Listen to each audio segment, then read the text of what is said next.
Our businesses have turned job losses into 15 million new jobs.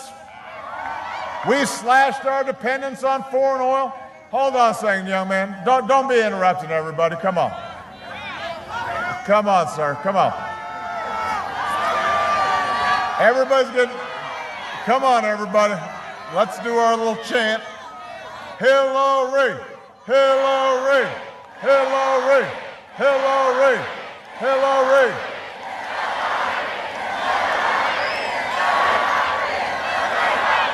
All right, I think we're okay now.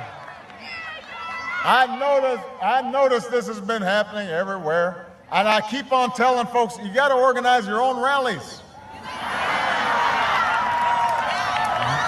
If you're confident about the other guy, just go to his rallies. I feel confident about my candidate. That's why I'm at this rally.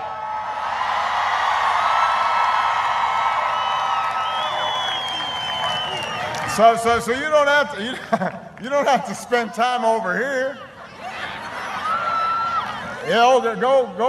Go knock on some doors for your guy. That's a better way for you to spend your time. Unless you're just being paid to be here. In which case, hey, everybody got to make a living. Where was I?